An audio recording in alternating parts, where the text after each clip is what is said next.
There have been recent news reports that the Pentagon is considering combining AFRICOM and EUCOM into one command. For both of you, what is your best military advice on the strategic, operational, and resource implications of such a merger?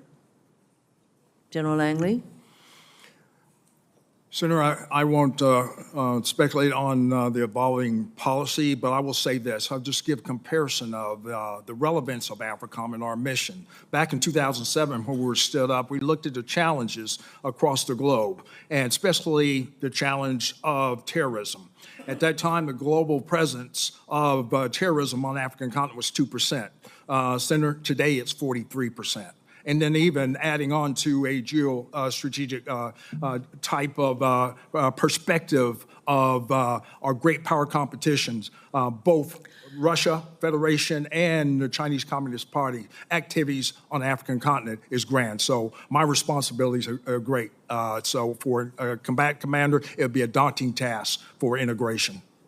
So would you agree that General Cavalli, that the challenges, as General Langley put it, have increased in Africa, not decreased, and making it even more important that this combatant command continues?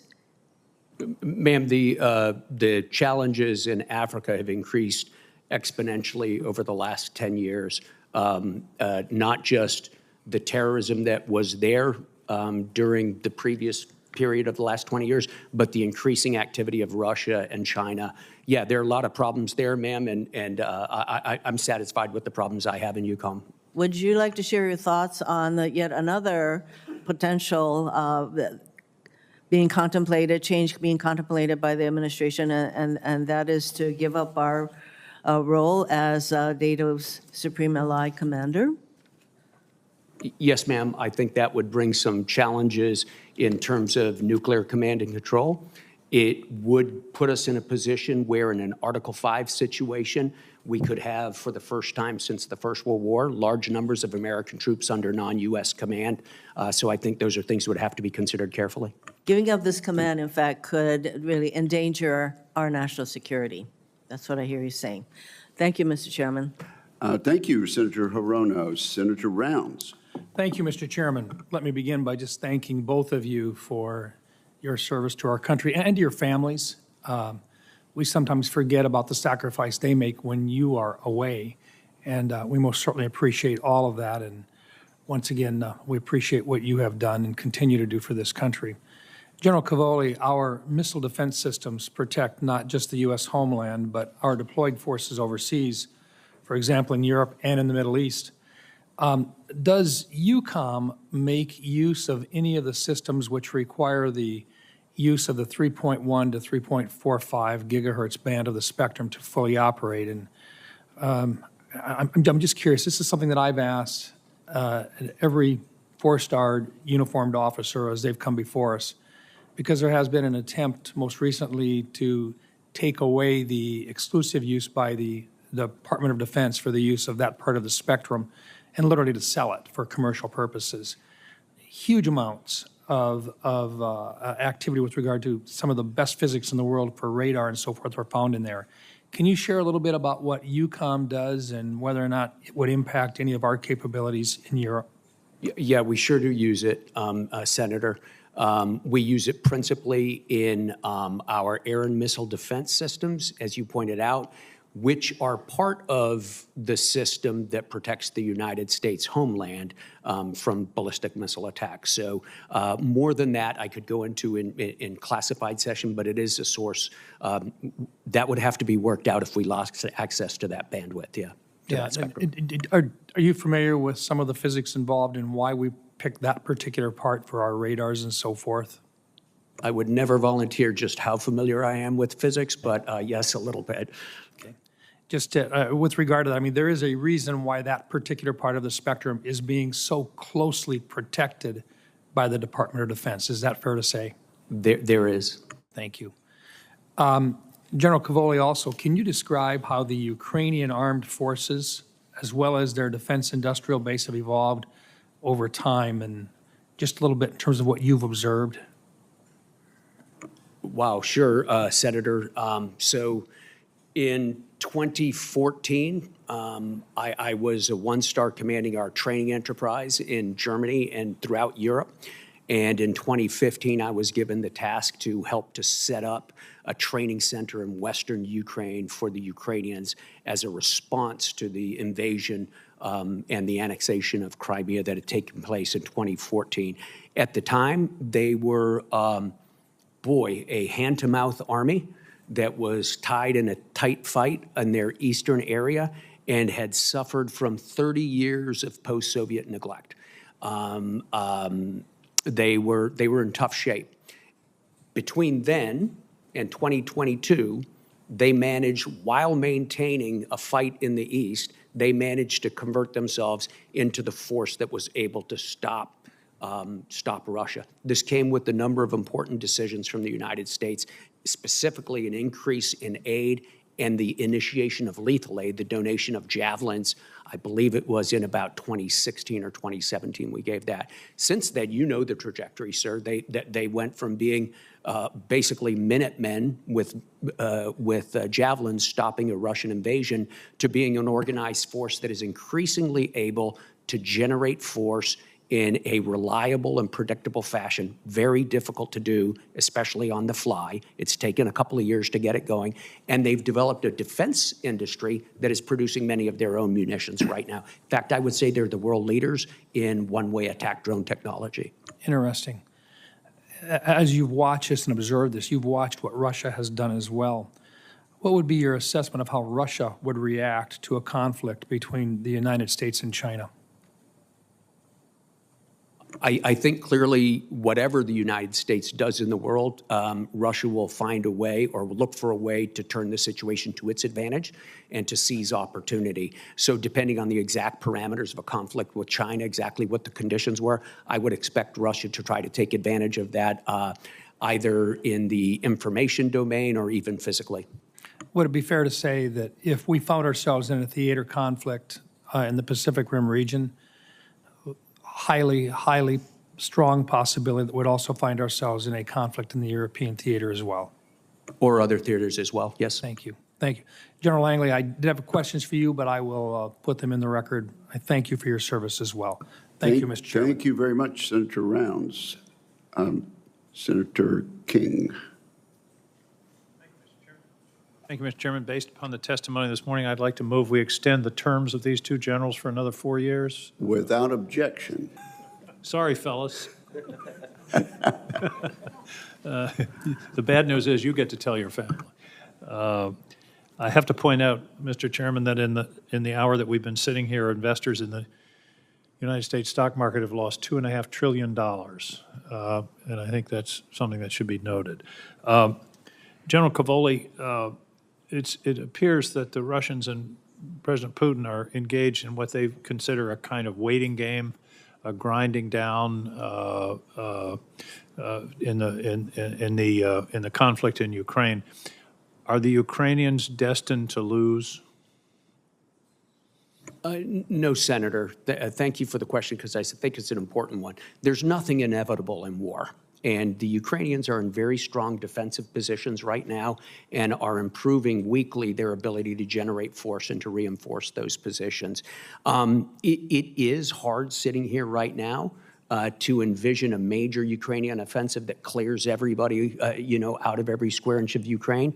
But likewise, it's very hard to envision Ukraine collapsing and losing that conflict. I do not think there's an inevitability to a Ukrainian loss. And a follow-up question, and you touched on this in answers to Senator Brown's. Describe the Ukrainians' evolution of their force over the course of this conflict. My sense is they've really gone, as I think you mentioned, Minutemen with a rifle to a really serious modern military force. Yeah, absolutely, Senator. So in the beginning, they had a certain number of organized brigades in the east. But what really kicked in was sort of volunteers who spontaneously came in, organized under officer leadership. General Syrskyi, north of Kiev, was key in stopping that advance toward Hostomel and then back out, pushing the Russians out of Bucha. They evolved from that. They consolidated that into Soviet-style brigades, which they were used to, with Soviet equipment. And then coming through late 22 and 23, we could see that equipment, and especially their artillery ammunition of a Soviet caliber, was gonna be exhausted. And so we had to help them convert to a largely Western-equipped and almost exclusively Western artillery-equipped force, which is pretty complicated. We operate off of a different aiming circle. They've been effective in making that transition. It's amazing. To do that under fire, under the pressure of one of the world's largest armies, it's a fantastic feat. Let me change the subject entirely for a minute. Please discuss Russian and Chinese activities in the Arctic and the risks in the Arctic. It strikes me that this is a looming threat area that we should be addressing. And I should mention the reason it's becoming so important is the melting of the Arctic ice, which has something to do with climate change. 70% of the Arctic ice has disappeared in the last 40 years. So talk to me about the strategic importance of the Arctic. Absolutely, Senator. So from the U.S. perspective, the most important thing to understand is the shortest distance from Russian airfields to the United States is over the polar cap. And they are building up those airfields, are they not? They are. They were before the war at a fast pace. It's slowed down a little bit during the war, but they're still opening airfields and repairing existing ones. The other thing that comes out of the Arctic, sir, the Northern Fleet in Murmansk comes up, sails down through the GI-UK gap and breaks out, or tries to break out into the Atlantic, from which they can hold key U.S. targets at risk with sub-launch cruise missiles, among other weapons. So we should be paying particular attention to the Arctic as a new domain, if you will, of potential conflict. And I think we are. The U.S. Northern Command, so General Guillot, has the primary U.S. responsibility for it. But of course, Strategic Command also has activities up there. EUCOM has activities up there because so much of the Arctic is in my AOR. And NATO, of course, you know, almost all of the nations in the Arctic Council are NATO nations. The only one that's not is Russia. So we've recently been sponsoring tabletop exercises to make sure we understand the details of command and control and coordination of operations there. Thank you. General Langley, I'm out of time, but I'm very concerned about the rise of ISIS in the Sahel. That is a serious issue that we need to attend to, that we're talking about great power competition, China, Russia. We can't forget about terrorism. Is that correct? Senator, that's correct. And the rise of ISIS by numbers in the Sahel, really more focused on the ISIS element that's in Somalia because of their networks. In the Sahel, they're growing in number, but not so much in capability. But we are still engaged, especially in coastal West Africa, of like-minded countries to deter that from the outside in. Thank you. Thank you Mr. for Chairman. that yes or no question, Yeah, exactly. Senator King. Senator Ernst. Yes, thank you, Mr. Chair. And first, I want to express my condolences as well to the families of the four fallen, and as they begin their dignified transfer process, our hearts are with those, their family members, as well as the entire Third ID family. So General Cavoli, thank you for your respects to those family members. Let's just start and talk a little bit about leadership, because it has been brought up many times over. The situation that I believe is being contemplated between SACEUR and European Command. And you have expressed that you believe it is important to have American leadership in those positions. Is that true, General Cavoli? Ma'am, that, of course, would be a policy decision. I merely laid out the advantages and disadvantages of it from a military perspective. Thank you. From a military perspective, problematic. Thank you. I do believe it is important, and I'll paraphrase a little bit, but the Army definition of a leader is someone who inspires others to follow towards a common goal or objective for the good of the unit or the organization. And I would say, again, this is just me speaking, Senator Ernst, but I do think it is very important that America remains engaged on the world stage and that we exhibit that type of leadership in order to secure our own national defense. Would you also believe that, General Cavoli? I do agree with that, and I see it every day that our allies crave our leadership and are stronger with it, and they're stronger for us. Thank you. And General Langley, I shared a quote with you yesterday. It is, an American soldier is a hero standing still. And I looked it up. It is General Patton that gave us that quote. Can you talk, because you mentioned something about the convening, really the convening ability of our United States military. Can you speak to that, please? Yes, Senator. You know, as the Chinese Communist Party and even the Russian Federation are trying to encroach upon what we do as far as influence and cooperation with our African partners, they pale in comparison. You know, as evidenced by what we do in our conferences that we hold, or moreover, the exercises we have, whether it's Obigami Express. All those countries, a number of countries in the 40 plus, are always wanting to be part of it. Same thing as far as our Express series, and we get our maritime members because of the illicit activities that China is doing in IUU fishing. All those qualities and shared objectives gives us a convening power and influence on the African continent. There's no better type partner that the Africans can have in the United States. No, thank you for that. And I remember a story that was shared with me a number of years ago by a special operator that was in charge of a small tactical unit. And they were brought into that situation because there were many warring factions in this particular area. The French were there, a few other nations were there as well, but none of them could get along, and they couldn't come together in a cohesive, collaborative engagement. It took the Americans coming into that situation and providing leadership and guidance. And when that happened, all of those different factions were able to come together. So talking about Americans being a convening authority, I think is exceptional. It is true. So again, I will just stress how important I think it is that the United States remain engaged on the world stage and provide that leadership. We don't have to provide all the boots on the ground, but certainly I think American leadership is valuable. General Cavoli, I'll go back to you. In reference to the war in Ukraine and Russia, again, another story that I will share with you.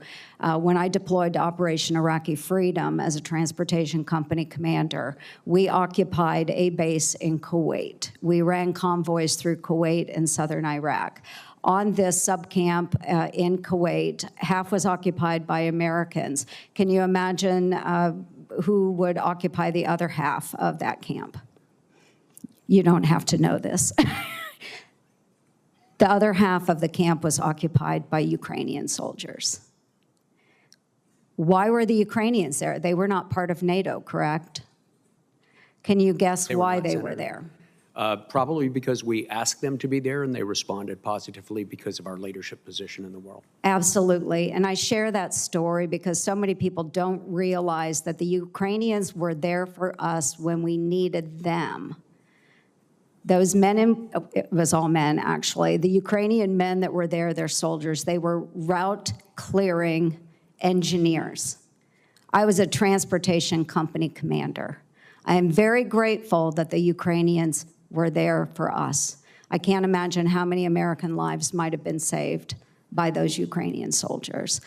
So again, I apologize for going over, but I just wanted to stress that we do not operate in a vacuum. No matter where we are, our country is safer because we exhibit leadership and we have the convening power to bring many nations together. And I thank you, gentlemen, for all that you do for our great nation in so many different ways. God bless you both. Thank you, Mr. Chair. And thank you very much, Senator Ernst. Senator Kelly.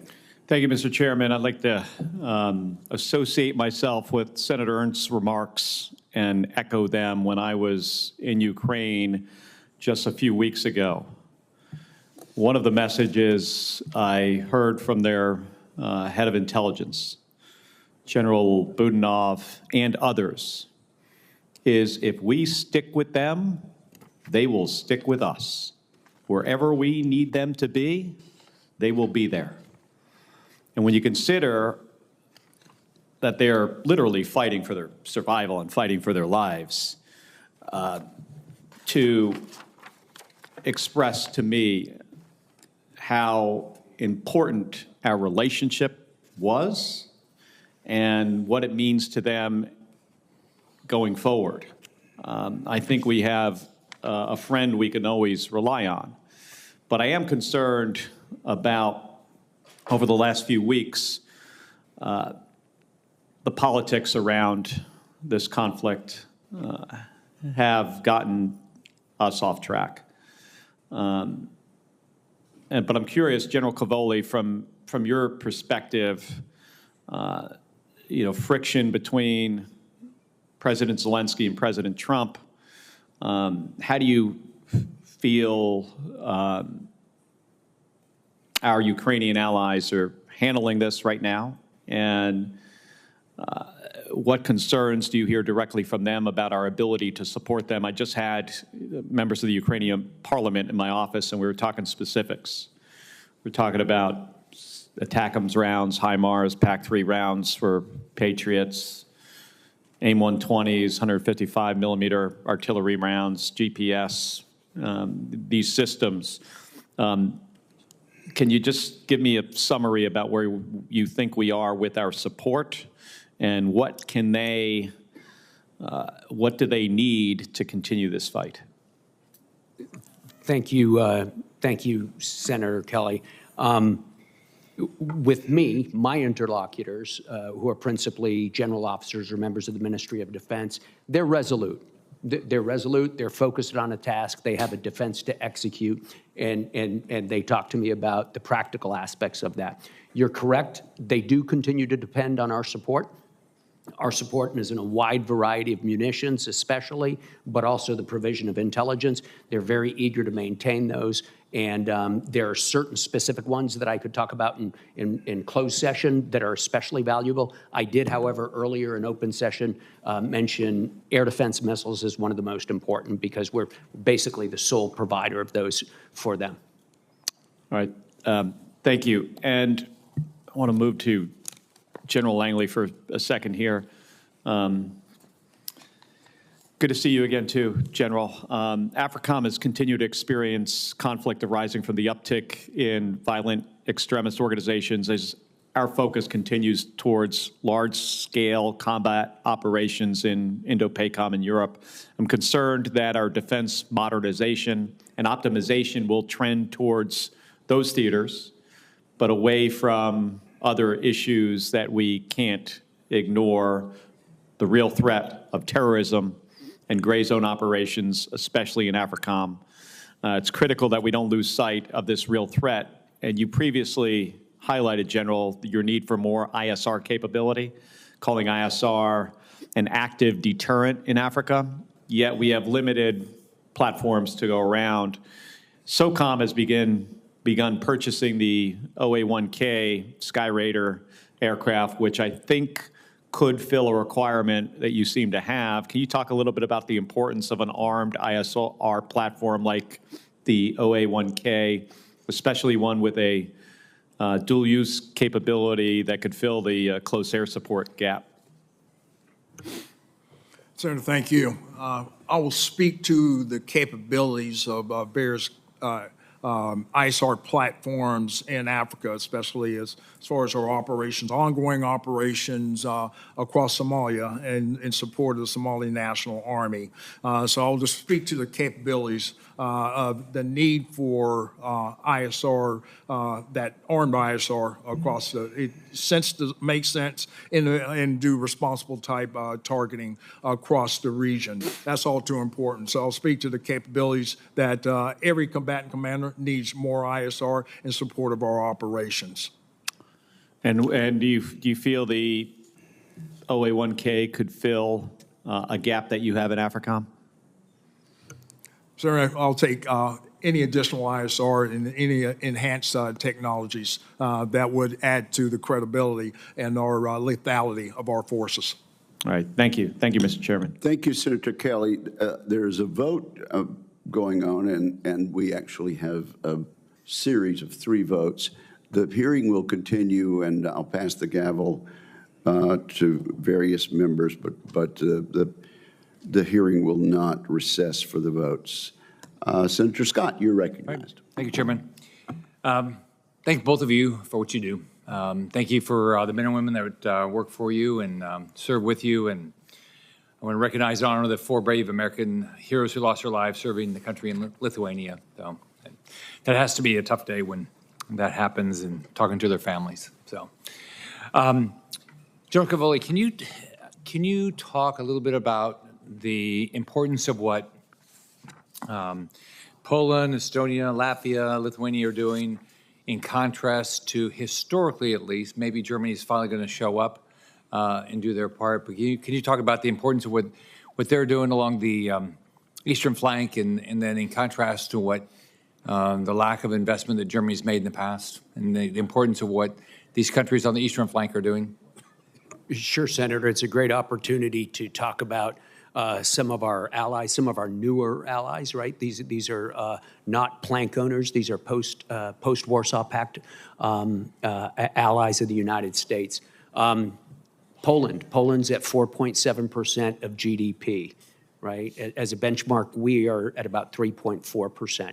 So this is a country that has had very rapid economic growth sustained over the last 15 years and is committing it to correct an imbalance in their defensive capability. They're buying vast quantities of U.S. equipment, by the way, but more important, they're integrating it with the alliance and they're making it available to the alliance for collective defense, which is fantastic. They are rapidly becoming the bulwark of our ground defenses on the eastern flank, and their officer corps is stepping up to the task as well. If we come up through Lithuania, Latvia, and Estonia, every single one of those countries has come above 2%. Estonia is headed over 3%. 2 of the 3 countries have reintroduced at least limited conscription. They are building defensive fortifications, and they have extremely well integrated national defense plans with our NATO defense plans. Very, very active. I spend quite a bit of time there working with them on their plans. Finland, of course, Finland never looked away from its national defense requirements throughout years and years and years since the Winter War of 1939, and they have happily and seamlessly and quickly integrated their defense plans into our NATO defense plans. And in fact, they're contributing a 3-star land component command to handle the potential ground fight in the high north for us. So very grateful to those countries. You want to talk about Germany? Germany has performed as an ally for many decades, sir. During the Cold War, we know how strong they were. They, like many other nations in the alliance, took a holiday from readiness and foresizing, and they're trying to correct that.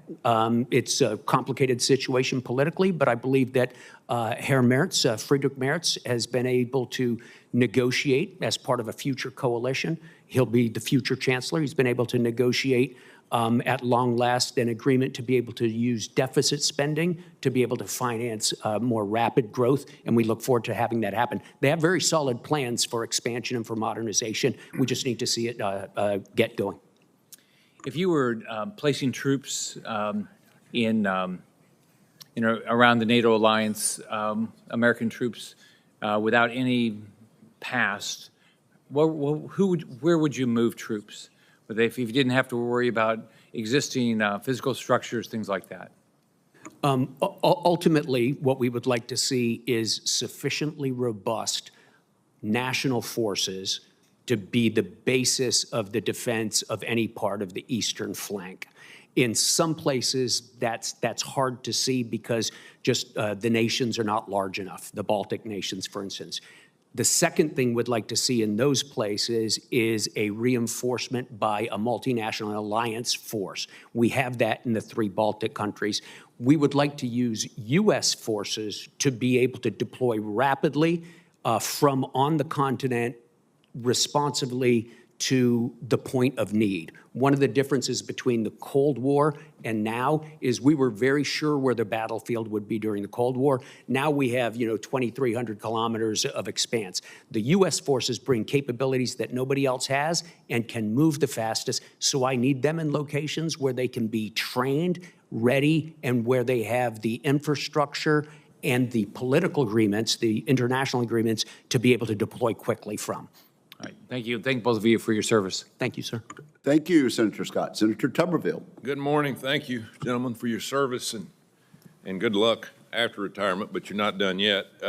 General Langley, AFRICOM has historically suffered from shortfalls in manpower and ISR and security and all those things. Sounds like from your testimony that Africa is in trouble. 40% rise in terrorism. What's your most pressing need that you can tell us for what we can help you with? Senator, thanks for that question. My number one operational priority is protection of the force. And so as I stipulated in my opening statement, I focused on matching capabilities to the threat. When we match capabilities to the threat, it first calls for integrated air missile defense, and it calls for ISR. And other platforms would add to the capacity and capability of protecting the force. In closed session, I would be able to elaborate with more specificity, but all combatant commanders always ask for those aforementioned type platforms.